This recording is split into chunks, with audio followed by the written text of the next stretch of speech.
প্রিয় কুমিল্লাবাসী, এখানেই তো এই ময়দানেই গিয়ে দাঁড়িয়ে বলেছিলাম ইনশাল্লাহ কুমিল্লা বিভাগ হবে এবং কুমিল্লা নামেই বিভাগ হবে। আমাদের ভাইয়েরা এখানে বলেছেন আমরা যদি সরকার গঠন করি তাইলে এটা করব কিনা। যেহেতু ঘোষণা দিয়েছে এটা আমাদের পবিত্র দায়িত্ব। আল্লাহর ফয়সালা অন্য কেউ যদি সরকার গঠন করে আমরা এটা করতে বাধ্য করব। হ্যাঁ, 18 কোটি মানুষের দেশ, 4টা বিভাগ ছিল, বেড়ে বেড়ে 8টা হয়েছে, 10টা হবে, 12টা হবে, কোনো সমস্যা নাই, কিন্তু কুমিল্লা বিভাগ বাস্তবায়ন হতে হবে।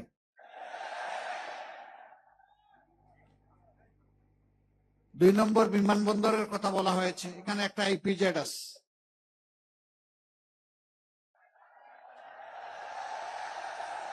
এর সাথে বিমানবন্দরের সম্পর্ক ওতপ্রোতভাবে জড়িত। হাত আছে পা নাই, তার কোনো মানে আছে? হাতও থাকতে হবে, পাও থাকতে হবে, তা না হয় মানুষটা সুস্থ থাকবে। একটা আরেকটা সম্পর্ক ইনশাল্লাহ হবে, তবে শর্ত হচ্ছে বিমানবন্দর চালু হওয়ার পরে কুমিল্লা থেকে ঢাকা আসা যাওয়া বাই রোড কমাইয়া বিমানটাকে বাঁচাইতে হবে। এই শর্ত যদি পূরণ হয় ইনশাল্লাহ হবে। তবে আমি বিশ্বাস করি ইপিজেডকে যদি আন্তর্জাতিক মানে উন্নীত করা যায় তাহলে শুধু দেশি নয় বিদেশিরাও এখানে ইনশাল্লাহ হুমড়ি খেয়ে পড়বে এবং তারা স্বাভাবিকভাবেই চলাচলের জন্য এয়ার সার্ভিসকে চয়েস করবে। আর অনেক দাবি আপনাদের আছে, সবগুলাই সঙ্গত। আমরা একটাই কথা দিচ্ছি, আমরা কোনো এলাকাকে কোনো নামের কারণে, পূর্ব কোনো অযৌক্তিক ধারণার কারণে আমরা অবশ্যই তাদের হক থেকে বঞ্চিত করব না ইনশাআল্লাহ।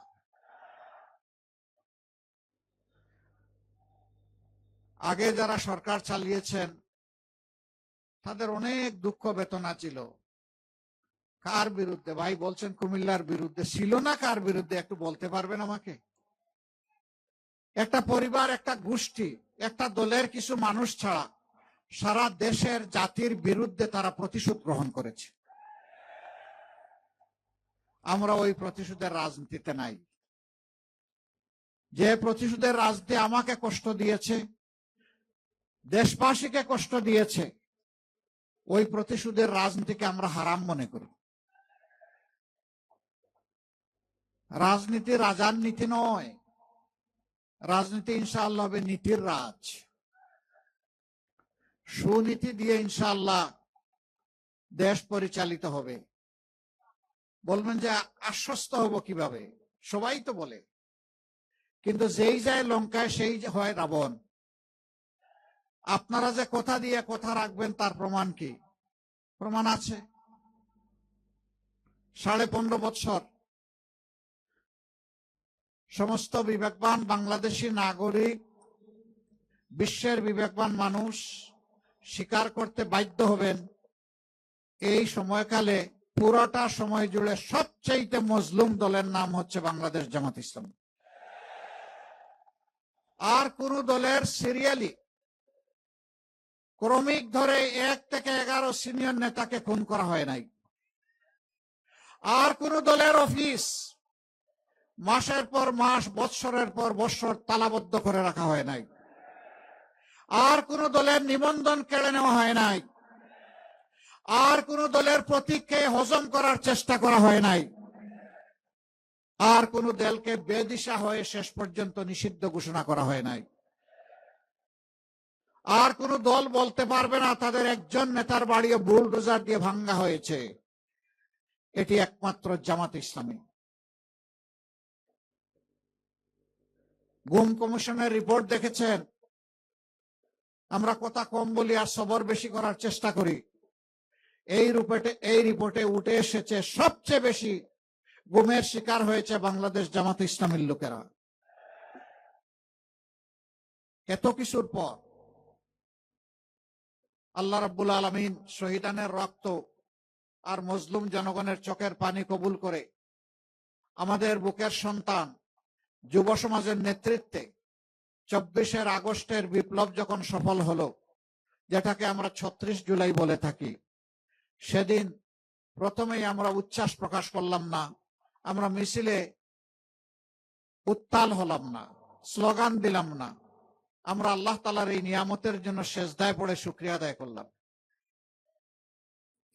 তারপরে এই দেশবাসীকে ভাঙ্গা বিধ্বস্ত অফিসে দাঁড়িয়ে আমরা জানিয়ে দিলাম আমরা কারো উপর থেকে প্রতিশোধ গ্রহণ করব না। তবে যারা ভিকটিম এবং ভিকটিম ফ্যামিলি, তারা যদি ন্যায় বিচারের জন্য আদালতের আশ্রয় নেন, আমরা তাদেরকে সর্বাত্মক সহযোগিতা করব, কিন্তু আইন আমরা হাতে তুলে নেব না।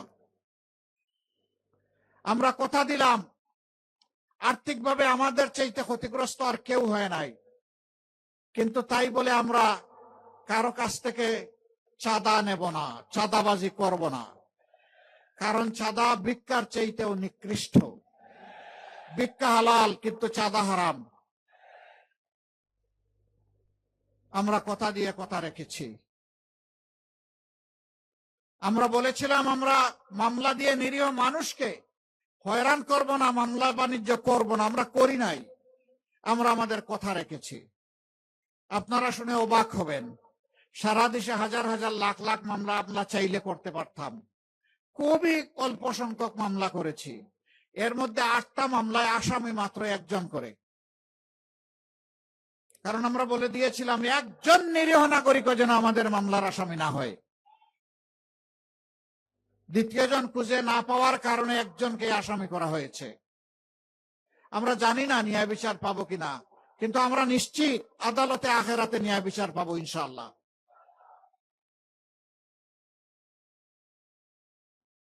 আমরা জুলাই পরবর্তী চাঁদাবাজি এবং লুটপাটের রাজনীতি আমরা করি নাই। আমরা কি করেছি? আমরা প্রত্যেকটা শহীদ পরিবারে গিয়ে হাজির হয়েছে, হাজির হয়ে বলেছি আজকে থেকে আমরাও আপনাদের পরিবারের সদস্য। আপনাদের সুখ আমাদের সুখ, আপনাদের দুঃখ আমাদেরও দুঃখ। আমরা সুখ দুঃখ ভাগাভাগি করব। কতগুলা পরিবার এতই নিরীহ নিরুপায়, নুন আনতে পান্তা ফুরায়, রিক্সা শ্রমিক, রিক্সা চালক, গার্মেন্টস শ্রমিক, দিনমজুর, তারা দুনিয়া থেকে বিদায় নিয়েছে ভাই আপনাদের জন্য, আপনাদের অধিকার আদায় করার জন্য, দেশবাসীকে মুক্তি দেওয়ার জন্য, যাদের অবদানের কারণে আজকে এখানে দাঁড়াতে পেরেছি, কথা বলতে পারছি। তাদের পরিবারের কাছে যখন গিয়েছি, চোখের কোনায় পানি দেখি নাই, আমি রক্তের ফুঁটা দেখেছি। মায়ের চোখে, বাবার চোখে, ভাইয়ের চোখে, বোনের চোখে, স্ত্রীর চোখে, অবুঝ সন্তানের চোখে। কোন কোন জায়গায় এতিম সন্তানেরা হাত ধরে তার চপলতার কারণে টেনে নিয়ে গেছে একটা দেয়ালের পাশে গিয়ে বলে এই আমার বাবা। তার মনের মতো করে বাবার ছবি এঁকেছে দেয়ালের মধ্যে। এরপরে আমাকে বলে দাদু আমার বাবা কি ফিরে আসবে? আহারে, এই অবুঝ এতিম শিশুর কাছে আমার কি জবাব ছিল? কোনো জবাব দিতে পারি নাই। গুমের শিকার মানুষগুলার কাছে যখন গিয়েছি, তাদের পরিবারের সদস্যদের কাছে, মা জিজ্ঞেস করেছে বাবা স্বপ্নেও তো এখন আর ছেলেটাকে দেখি না, আমার ছেলেটার কি কোনো খবর আছে? যদি সে মারা গিয়ে থাকে তাহলে তোমরা কি তার কবরটা আমাকে দেখাই দিতে পারবা? আশা ছাড়ছি না তাকে ফিরে পাওয়ার। যদি খবর থাকে আমাকে দাও, যদি আমার ছেলেকে হত্যা করা হয় তার কবরটা দেখিয়ে দাও, অন্তত তার কবরের মাটি ছুঁয়ে একটু চুমু খাবো, নিজেকে সান্ত্বনা দেব। এই মায়ের জন্য আমাদের কি জবাব ছিল আপনারা চিন্তা করেন। দফায় দফায় মামলা দিয়ে মানুষকে নাজেহাল তছনছ করা হয়েছে। এই সব কিছুর পরে জুলাই এসেছিল আল্লাহর নিয়ামত হয়ে। উচিত ছিল মজলুম মানবতার আল্লাহর শুকরিয়া আদায় করা, নিজেকে বদলানো এবং জাতিকে বদলানো। আফসোস, কেউ বদলানোর আকাঙ্ক্ষা নিয়ে এগিয়ে গেল, আর কেউ আগের মতো আবার সেই ফেসিবাদী কায়দায় অপকর্ম শুরু করে দিল। অবশ্য কুমিল্লার মানুষ শিক্ষিত এবং ভালো, এখানে কেউ ছাদা বাটা নেয় না কারো কাছ থেকে। আমি বহু জায়গায় গাড়ি থেকে নেমে কানে কানে গিয়ে জিজ্ঞেস করি ফুটপাতের দোকানদারকে যে এখানে কেউ চাঁদা চায় কিনা। দেখি চতুর্দিকে তাকায়, তাকাইয়া বলে জি না, আমার কাছে কেউ চাঁদা চায় না। আমি বললাম ভাই, আমি তোমার মুখের দিকে তাকাইয়া প্রশ্ন করলাম, তুমি চতুর্দিকে তাকাইলা কেন? তো দুই একজন ভয়ে ভয়ে বলে যে আমার এই কথাটা কেউ শুনলেও অসুবিধা আছে। চাঁদা নেয় আবার শাসন করে যায়, বলে যায় সাবধান, কাউকে বলতে পারবে না আমি যে চাঁদা নিয়েছি। ফুটপাতের দোকানদার থেকে শুরু করে শিল্পপতি পর্যন্ত কেউ তাদের যন্ত্রণা থেকে রক্ষা পাচ্ছে না। ওই শিল্পপতিদেরকে রাতে বিরাতে 2টায়, 2:30টায়, 3টায় ফোন করে, আপনি অমুক না? বলে হ্যাঁ। তা আপনি কি খুব শান্তিতে বাসায় ঘুমাচ্ছেন? বলে ভাই কি বলতেছো বুঝতেছি না, তুমি কে, আপনি কে? যে আমি কে আপনার চিনার দরকার নাই, কালকে ছোট ভাইয়ারা যাবে দেখা করবে, ওরা যা বলবে তাই করবেন, আর না হয় রাতের ঘুম হারাম করে দেব। কেউ শান্তিতে নাই। আমরা কি চাই সেই ফেসিবাদ আবার ফিরে আসুক? তাহলে এই ফেসিবাদকে বিদায় দিতে হলে কাকে দিয়ে বিদায় দিবেন? জুলাইয়ে যারা বুক পেতে যুদ্ধ করেছে জাতির জন্য, তাদের প্রয়োজন হবে। বন্ধুগণ, 15.5 বছর অনেক নির্যাতনের শিকার হয়েছি। দফায় দফায় আমরা সবাই, এখানে যারা আছেন সবাই জেলে গিয়েছে, কিন্তু আমরা দেশ ছেড়ে যাইনি। আল্লাহর মেহেরবানিতে, আল্লাহর দেওয়া শক্তিতে, তার উপর ভরসা করে এই দেশকে ভালোবেসে, দেশের মানুষকে ভালোবাসে আমি না হয় চলে গেলাম, এই নিরুপায় সহকর্মীদেরকে দেখবে কে? আমরা দেশ ছাড়ি নাই, দেশে ছিলাম, এখন আছে, আল্লাহ রেখেছেন। কথা দিচ্ছি, সুখে দুঃখে আমরা দেশবাসীকে ফেলে কোথাও যাব না ইনশাআল্লাহ। আমরা ছিলাম, আমরা আছি, আল্লাহ যেন আমাদেরকে তৌফিক দেন আমরা থাকতে পারি। যারা আজকে এই সমস্ত অপকর্মে জড়িত, তারাও মজলুম ছিলেন একদিন। জোড় হাতে বলি, আপনি মজলুম ছিলেন, জালিম হতে চাইয়েন না। আপনি কেন জালিম হবেন? মজলুমের দুঃখ তো আপনার বুঝার কথা, কিন্তু যারা এত কিছুর পরেও বুঝবেন না, তাদেরকে ইনশাআল্লাহ আগামী 12 তারিখ বুঝিয়ে দিতে হবে। অনেকে এখন সন্ত্রাসের পরিবেশ সৃষ্টি করছেন মানুষের মধ্যে ভয় ভীতি সৃষ্টি করার জন্য। মায়েদের ব্যাপারে আমি আর কথা বলতে যাচ্ছি না। এখানে দুই যুবক, তারা অত্যন্ত স্পষ্টভাবে তাদের অভিব্যক্তি মায়ের প্রতি তারা ব্যক্ত করেছে। আমি শুধু একটা কথা বলবো, আপনারা এটা ছেড়ে দেন। আপনারা ছেড়ে যদি না দেন, মনে রাখবেন আমরা আমাদের জীবনের চাইতে মায়েদের ইজ্জতের মর্যাদা অনেক বেশি বুঝি। আর যদি মায়ের গায়ে কেউ হাত দেয়, আর যদি হুঙ্কার দেয় আমাদের মাদের কাপড় খুলে নেবে, আমরা তাদেরকে ছেড়ে কথা বলবো না ইনশাআল্লাহ। ওরকম পরিস্থিতি যেখানেই হবে, আমি যোদ্ধা লড়াকু যুবকদেরকে বলবো, তোমরা যারা বুকের রক্ত দিয়ে, বিশেষ করে এই 35 শহীদের কুমিল্লার যুবকদেরকে বলবো, তোমরা সেদিন যারা জীবনের মায়া ত্যাগ করে জাতির জন্য রাস্তায় নেমেছিল, আসো এরকম বেয়াদবি কেউ করলে মায়ের ইজ্জত রক্ষা করার জন্য আরেকবার তোমাদেরকে লড়তে হবে।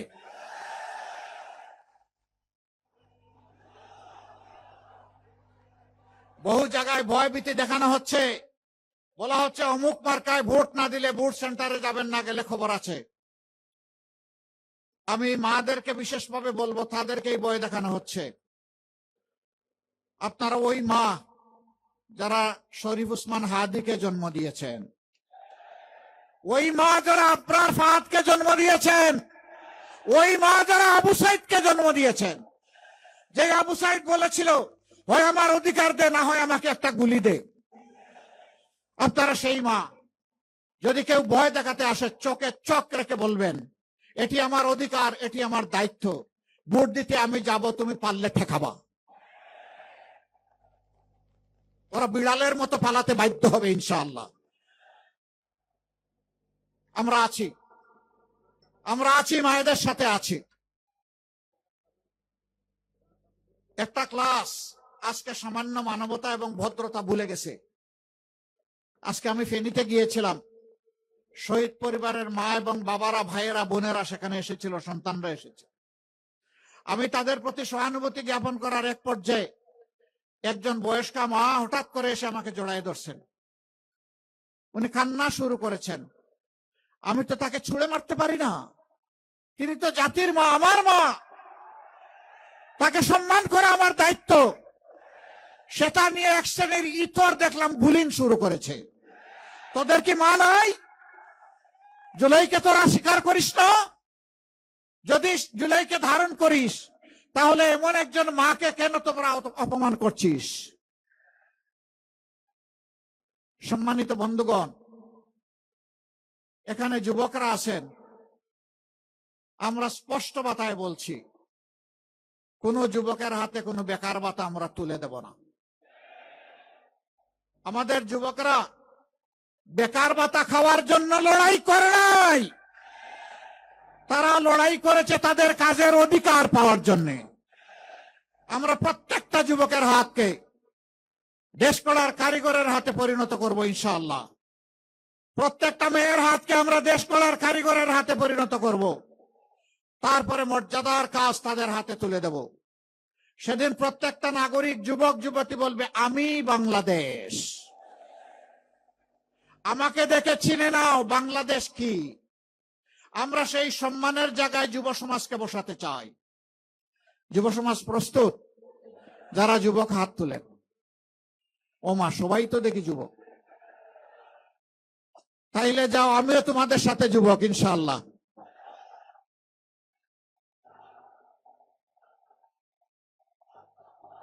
যুবকরা বাঘ, সিংহ, পর্বত কাউকে ভয় করে না, আল্লাহর উপর শুধু আল্লাহকে ভয় করে আর আল্লাহর উপর ভরসা রাখে। জাতির মুক্তির পথে যত বাধা আসবে, সেটা যদি হিমালয় পর্বতের মতো হয়, মহান আল্লাহর কাছে তৌফিক চাই আমরা যেন সেটাও মাড়িয়ে সামনে অগ্রসর হতে পারি। আমরা কথা দিচ্ছি, আল্লাহ যদি আমাদেরকে এই দেশ সেবার দায়িত্ব দেন, আমরা চাঁদাবাজের কোনো অস্তিত্ব রাখবো না, আমরা দুর্নীতিবাজদের অস্তিত্ব রাখবো না। হায় হায়, এখন তো সবাই বিপদে পড়ে গেছে, এখন কি হবে? চাঁদাবাজ যারা, তাদেরকে বলছি ভাই এটা হারাম, এই কাজ ছেড়ে দাও, যা করেছে তওবা করো, পারলে সবার হক ফেরত দাও। এরপরে তোমাদের যদি কিছু না থাকে, আমাদেরকে আল্লাহ যা রিজিক দিয়েছেন তাই ভাগ করে তোমাদের সাথে খাবো। তবু আল্লাহর রাস্তায় তোমরা চাঁদাবাজি করো না। আমরা তোমাদেরকে শিক্ষা দিব, প্রশিক্ষিত করব, তোমাদের হাতেও ইনশাআল্লাহ মর্যাদার কাজ তুলে দেব। সেদিন তোমরা গর্বের সাথে বলবা আমি আর চাঁদাবাজ নই, আমি দেশ গড়ার কারিগর। দুর্নীতি মানুষ দুই কারণে করে, একটা লোভ আর একটা বাধ্য হয়ে। বিশেষ করে সরকারি কর্মকর্তা কর্মচারী যারা আছেন, আমরা জানি বিভিন্ন ক্ষেত্রে বেতন কাঠামো এমন যে এর উপর জীবন ধারণ করা প্রায় অসম্ভব। আপনি রাষ্ট্রের সার্ভিস নেবেন আর তাকে সম্মানের সাথে বাঁচতে দিবেন না, ব্যবস্থা করবেন না। এই রাষ্ট্রের এরকম কেউ বাধ্য হয়ে যদি অপরাধ করে, তাকে শাস্তি দেওয়ার কোনো অধিকার নেই। আগে সম্মানের সাথে বাঁচার সুযোগ করে দিতে হবে। সরকারি, বেসরকারি, আধা সরকারি, স্বায়ত্তশাসিত, সব মিলাই হচ্ছে আমাদের কর্মসংস্থান। আমরা কথা দিচ্ছি এই সব ক্ষেত্রে ইনসাফ কায়েম করা হবে ইনশাআল্লাহ। আরেকটা জিনিস আমরা সাফ করে বলতে চাই, আমরা সমাজে ইনসাফ কায়েম করব। সেই ইনসাফ, একজন সাধারণ শ্রমিক অপরাধ করলে তার যে আইনে বিচার হবে, যে শাস্তি হবে, রাষ্ট্রের প্রেসিডেন্ট এবং প্রধানমন্ত্রী যদি একই অপরাধ করেন তাদেরকেও ছাড় দিয়ে কথা বলা হবে না। একই আইনে একই অপরাধের একই শাস্তি তাদেরকেও ভোগ করতে হবে। বরঞ্চ অভাবের তাড়নায় যদি সাধারণ মানুষ কিছু করে সে মাপ পেয়ে যাবে, কিন্তু রাষ্ট্রীয় দায়িত্বে আসা লোকটি অবশ্যই তিনি কোনো দায় মুক্তি পাবেন না। আরেকটা কথা পরিষ্কার করতে চাই, আমরা পরিবারতান্ত্রিক রাজনীতি আর দেখতে চাই না। রাজার ছেলে রাজা হবে, যোগ্যতা থাকুক কিংবা না থাকুক। রানীর মেয়ে রানী হবে, যোগ্যতা থাকুক কিংবা না থাকুক। এই রাজনীতি বাংলাদেশকে ফ্যাসিবাদের দিকে ঠেলে দিয়েছিল। এই রাজনীতি দুর্নীতিতে ডুবিয়ে দিয়েছিল। এই রাজনীতি মানুষের সকল অধিকার কেড়ে নিয়েছিল। আমরা সেই শিক্ষা, সেই ন্যায় বিচার কায়েম করতে চাই। মেধা থাকলে, যোগ্যতা থাকলে একজন রিক্সা চালক ভাইয়ের সন্তান হবে ইনশাআল্লাহ এদেশের প্রধানমন্ত্রী। তাকে বঞ্চিত করার অধিকার কারোই থাকবে না। আমরা সেই দেশটাই গড়ার স্বপ্ন দেখছি। মা বোনদের ব্যাপারে স্পষ্ট বলতে চাই, আপনাদেরকে জুজুর ভয় দেখানো হচ্ছে, দুঃখাবাজরা এই ভয় আপনাদেরকে দেখাচ্ছে। আর যারা আপনাদের কাপড় খুলে নেওয়ার কথা বলে, আপনি কখনো এই সমস্ত দুর্বৃত্তদেরকে বিশ্বাস করবেন না। বরঞ্চ মা হিসাবে আপনাদেরকে যারা সম্মান দিতে চায়, আপনারা তাদের জন্য বুক ভরে দোয়া করবেন, এটা আমাদের বিশ্বাস। আর তার আলামত স্পষ্ট হয়ে উঠেছে। একজন বোন, আপনারাও দেখেছেন সোশ্যাল মিডিয়ায়, সে তার পছন্দের কাপড় পরে হঠাৎ করে এক সাংবাদিকের মুখোমুখি। সাংবাদিক বন্ধুটি তাকে জিজ্ঞেস করেছেন যে আপনি আগামী শাসন ক্ষমতা কারে দেখতে চান? তিনি বলেছেন জামাত। জামাতকে কেন দেখতে চান? বলে জামাত আসলে দেশটা ঠিক হবে। বলে যে তাইলে তো এই কাপড় পরে চলতে পারবেন না। বলে যে না, পরবো না, অন্য কাপড় আপনাকে পরতে হবে। তাই পরবো। এরপরে জিজ্ঞেস করেছে সাংবাদিক বন্ধুটি, জামাতের কোন জিনিসটা আপনার ভালো লাগে? কয়েছে জামাতই আমার ভালো লাগে। কেন? এই আস্থার ভিত একদিনে তৈরি হয়নি। মা বোনেরা বিশ্বাস করতে শুরু করেছেন এদের হাতেই আমাদের ইজ্জত নিরাপদ থাকবে। মাথা গরম হওয়ার এইটাই কারণ, আর কোনো কারণ নাই। হ্যাঁ, শরীরের উপর হাত দিতে পারবেন, চাবক বসাইতে পারবেন, সন্ত্রাস করতে পারবেন, কিন্তু মনে রাখবেন মনের উপরে কোনো চাবুক চলে না। আমরা মাদেরকে কথা দিচ্ছি, শিক্ষা, উচ্চ শিক্ষা সবকিছু আপনাদের জন্য নিশ্চিত করা হবে। আমরা আমাদের পলিসি ডিক্লেয়ার করেছি, মাস্টার্স পর্যন্ত মায়েরা ইনশাআল্লাহ সরকারি খরচে লেখাপড়া করবেন। এখন ভাইয়েরা মন খারাপ করছেন নাকি যে আমরা কি দোষ করলাম? না, দোষ করেন নাই, ওনাদের গুণের স্বীকৃতি দেওয়ার জন্য এটা আমরা করছি। আচ্ছা, কেউ কি হাত তুলবেন যে এইখানে আপনার এই বয়সে আপনি আপনার গর্বে একটা বাচ্চা ধারণ করেছেন? এইরকম কেউ আছেন? নবডি, কেউ নাই। অসম্ভব, পুরুষ তার গর্বে বাচ্চা ধারণ করতে পারবে না। আচ্ছা, বেবিটা জন্ম নিয়েছে, তারপরে বুকের দুধ, নিজের বুকের দুধ কেউ খাইয়েছেন, এরকম কোন পুরুষ এখানে আছেন? নাই।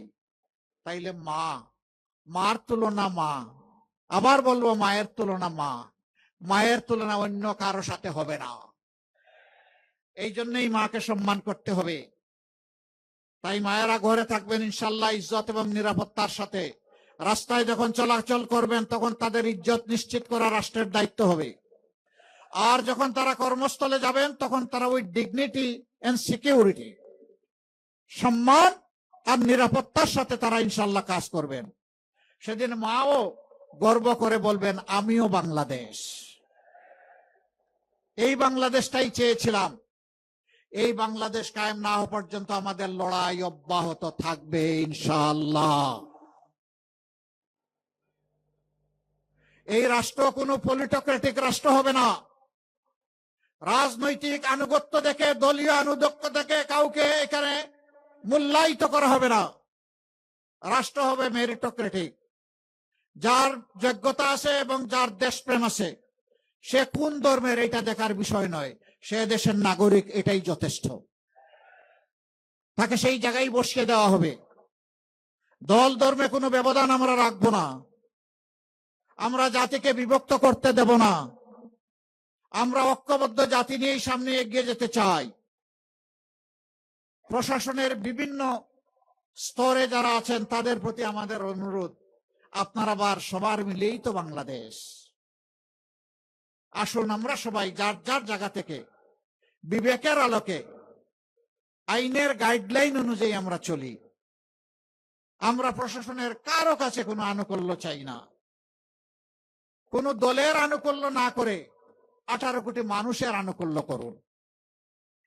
তাইলেই আমরা আপনাদের প্রতি থ্যাঙ্কসফুল থাকব। অন্তরের অন্তঃস্থল থেকে আমরা আপনাদেরকে ধন্যবাদ জানাবো। আমরা দেখছি অনেকে সেই দায়িত্ব অতীতে নয়সয় করেছেন, উলট পালট করেছেন, তছনছ করেছেন। এখন তাদের অনেকের জীবনটাই তছনছ হয়ে গিয়েছে।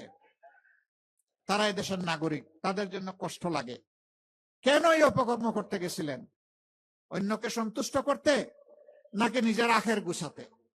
কই কিছুই তো আপনার কাজে লাগলো না। এখন আমি আশা করি যারা অতীতে বাধ্য হয়ে এই সমস্ত কাজ করেছেন তারা এবার জনগণের পক্ষে দাঁড়াবেন ইনশাআল্লাহ। তারা 18 কোটি মানুষের হবেন। মিডিয়ার ব্যাপারে দুটো কথা বলতে চাই। মিডিয়া জাতির চোখ, জাতির দর্পণ বা আয়না। আর মিডিয়ার বন্ধুরা হচ্ছেন তারা, কি বলে মিডিয়ার বন্ধুদেরকে? হ্যাঁ, বলবেন না কেউ? জাতির বিবেক। মিডিয়া অনেক কষ্টের ঘটনা ঘটে যাচ্ছে। জোর করে দেশটাকে অন্যায়ের দিকে কেউ যেন নেওয়ার চেষ্টা না করেন, কেউ যেন দুর্নীতির পৃষ্ঠপোষকতা না করেন, কেউ যেন চাঁদাবাজদের পক্ষ না নেন, কেউ যেন অন্যায়ের সমর্থন না করেন। আমরা চাই আপনারা ন্যায়ের পক্ষে থাকেন, কল্যাণের পক্ষে থাকেন, দুর্নীতির বিরুদ্ধে থাকেন। আমরা আপনাদেরকে স্যালিউট দেব। দুই একটা হাউসের কথা হয়তো এসেছে, আপনারা ভুলে যান। সাংবাদিক যারা আছেন, সত্যটা অনেক সময় আপনারা তুলে ধরেন, কিন্তু হাউস এটা উলট পালট করে দেয়। এটা আমরা জানি, আমরা বুঝি। আমাদের মূল অনুরোধটা হাউসের কাছে। এই কষ্ট করা সাংবাদিক ভাইয়েরা যারা জানের ঝুঁকি নিয়ে নিউজ কভার করে, ফাইট করে, তারা আসলে যোদ্ধা। সেই যোদ্ধাদেরকে আমরা সম্মান করি।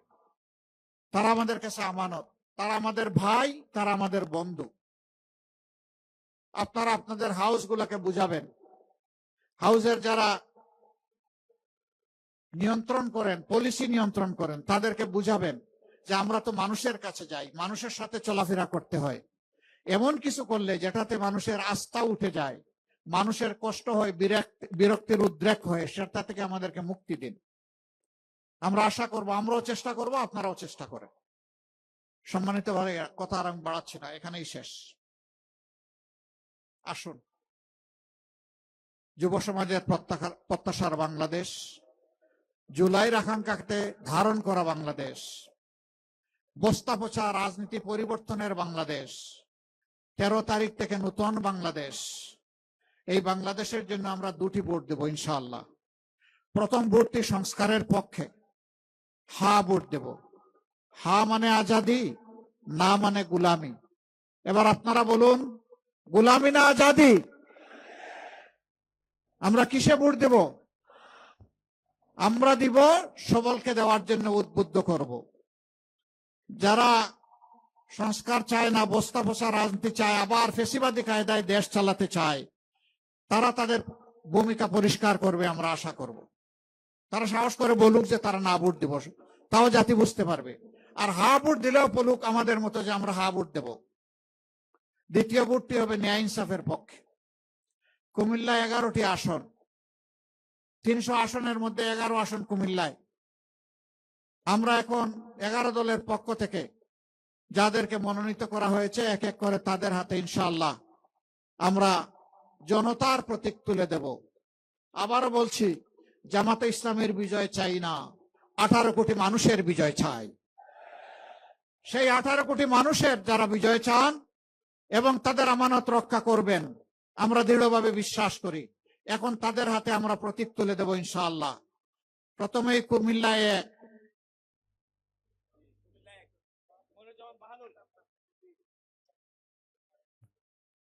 আসেন। কুমিল্লায় কোন উপজেলা এটা? মেঘনা এবং দাউদকান্দি। মাশাআল্লাহ, জনতার খেদমত করতে করতে লোকটা গলা ভেঙে ফেলেছে। দোয়া করবেন। কিসের প্রতীক? ইনসাফের প্রতীক। এ প্রতীকের নামটা কি? প্রতীক আছে? কোন সে প্রতীক? আরো জুড়ে। 12 তারিখ সকাল সন্ধ্যা সারাদিন ইনশাআল্লাহ বিজয় হবে ইনশাআল্লাহ। মাশাআল্লাহ, 1 নম্বর আসনের বিজয় নিয়ে সেদিন করে ফিরে আল্লাহ শুকরিয়া আদায় করবেন ইনশাআল্লাহ। আপনি দাঁড়ান এখানে। এরপরে 2 নম্বর আসন, এই আসনটি হোমনা এবং তিতাস। জনাব নাজিমউদ্দিন মোল্লা, আলহামদুলিল্লাহ, তিনি যেন মোল্লাওয়ার নামের সম্মান রক্ষা করতে পারেন, আপনারা দোয়া করবেন। জনতার দায়িত্বের ভার আল্লাহ যেন তাকে বহন করার তৌফিক দান করে। তার প্রতীকটা কি? তার প্রতীকটা কি? ইনশাআল্লাহ 12 তারিখ বিজয়মালা ইনশাআল্লাহ। মাশাআল্লাহ। তারপরে কুমিল্লা 3 মুরাদনগর ইউসুফ হাকিম সোহেল, মাশাআল্লাহ। এই হাকিম সাহেব যাতে হিকমতের সাথে এবং সততার সাথে তার দায়িত্ব পালন করতে পারে, আল্লাহ তাকে তৌফিক দান করুন। তার হাতে তুলে দিলাম ইনসাফের প্রতীক দাড়িপাল্লা। প্রতীকটা কি? জোর এত কম কেন? প্রতীকটা কি? মাশাআল্লাহ, ইনশাআল্লাহ 12 তারিখ বিজয়মালা। সবাইকে ধন্যবাদ। তারপরে দেবিদ্বার কুমিল্লা 4, সাংঘাতিক গরম মাঠ এবার। মাশাআল্লাহ, যুবকদের অন্যতম আইকন হাসনাত আব্দুল্লাহ যুদ্ধে চোখ রাঙ্গাইয়েই জয় করে ফেলেছে, মাশাআল্লাহ। তার হাতে আমরা তুলে দিলাম শাপলা কড়ি। কি প্রতীকটা? কি প্রতীকটা আছে? কোন সে প্রতীক? 12 তারিখ সকাল সন্ধ্যা বিজয় হবে ইনশাআল্লাহ। মাশাআল্লাহ, ধন্যবাদ সবাইকে। এরপরে বুড়িচং ব্রাহ্মণপাড়া ডক্টর মোবারক হুসাইন। আগে এটা ধরো, এরপরে হাত নাড়বা। প্রতীকটা কি? জুড়ে সুরে, আরো জুড়ে। সাবেক সিপি ইনশাআল্লাহ 12 তারিখ বিজয়মালা ইনশাআল্লাহ। মাশাআল্লাহ, ধন্যবাদ। এবার আদর্শ সদর, সদর দক্ষিণ। এই আসনের কান্ডারি হবেন ইনশাআল্লাহ কাজী দিন মোহাম্মদ। তিনি শুধু বিয়ের কাজীগিরি করবেন না, ইনসাফ কায়েমেরও কাজী হবেন ইনশাআল্লাহ। প্রতীক কি রে ভাই? আরো জুড়ে, কুমিল্লা জুড়ে 12 তারিখ ইনশাআল্লাহ বিজয়মালা ইনশাআল্লাহ। মাশাআল্লাহ। তারপরে চান্দিনা কুমিল্লা 7, মাওলানা সুলাইমান হুসাইন খেলাফত মজলিসের নেতা। এই যে গড়ির কাটায় দেশ চলবে ইনশাআল্লাহ। আর সময়ের অপচয় করতে কাউকে দেয়া হবে না। মার্কাটা কি আছে? দেয়াল গড়ি। মার্কাটা কি? আরো জুড়ে ইনশাআল্লাহ 12 তারিখ সকাল সন্ধ্যা ইনশাআল্লাহ বিজয়মালা। সবাইকে ধন্যবাদ। তারপরে কুমিল্লা ৮ বড়ুরা অধ্যক্ষ ডক্টর শফিকুল আলম হেলাল, অসংখ্য অসংখ্য মানুষের উস্তাদ, দেশে বিদেশে তার সাগরিদের কোনো অভাব নাই। তিনি পীর নন, কিন্তু পীরের মতোই তার মর্যাদা তার ছাত্রদের কাছে। শক্ত করে ধরেন, আস্তে করলে ধরলে জাতির ভার বহন করতে পারবেন না। দেখেন না লোকটা আলহামদুলিল্লাহ পাকতে পাকতে লাল হয়ে গেছে। আলহামদুলিল্লাহ, ইনশাআল্লাহ তার হাতে বিজয় মালা উঠবে, ইনশাআল্লাহ তার গলায় বিজয়ের মালা পরানো হবে, ইনশাআল্লাহ। মার্কাটা কি? আরো দূরে 12 তারিখ সকাল সন্ধ্যা বিজয় মালা, ইনশাআল্লাহ। জাযাকুমুল্লাহ খায়রান। কুমিল্লা নয়, লাকসাম মনোহরগঞ্জ, ওটা তো ওখানে দিয়ে এসেছি। জি, উনাকে শুধু আমরা হাত ধরে পরিচয় করে দিলাম। জিন্দাবাদ। ওই কোন দিকে? এখানে আসে নাই? আচ্ছা, এখানে আমরা মনে করলাম যে একজন আছে, ডক্টর সৈয়দ, হ্যাঁ, ডক্টর সৈয়দ সরওয়ার সিদ্দিকী, আলহামদুলিল্লাহ। তারপরে হলো কুমিল্লা 10 ইসলামী ছাত্র শিবিরের সাবেক কেন্দ্রীয় সভাপতি, তাকে ওখানে দিয়ে এসেছি, ইনশাআল্লাহ। ইয়াসিন আরাফাত, তারও বিজয় হবে, ইনশাআল্লাহ। আপনারা সবাই দোয়া রাখবেন। এবার শেষ ভালো যার, সব ভালো তার। কুমিল্লা 11। ও তাহের ভাই চলে গেছেন, দেন আমার হাতে।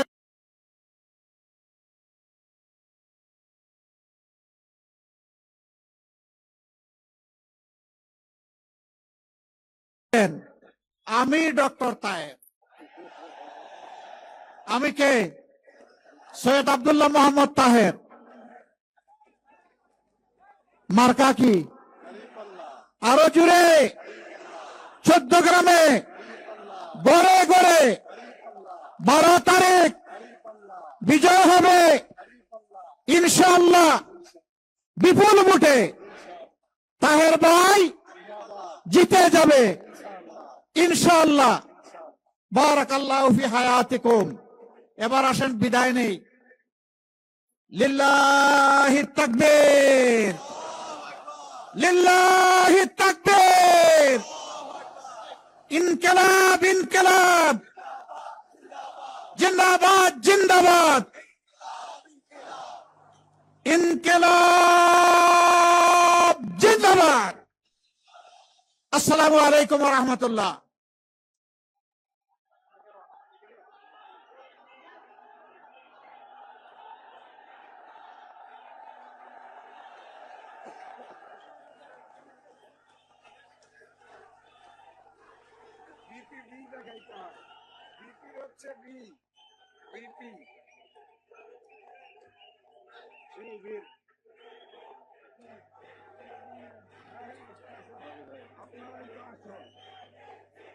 আপনারা সংসদে আমাদের ব্যবস্থা করবেন, কিছু করে দেবেন।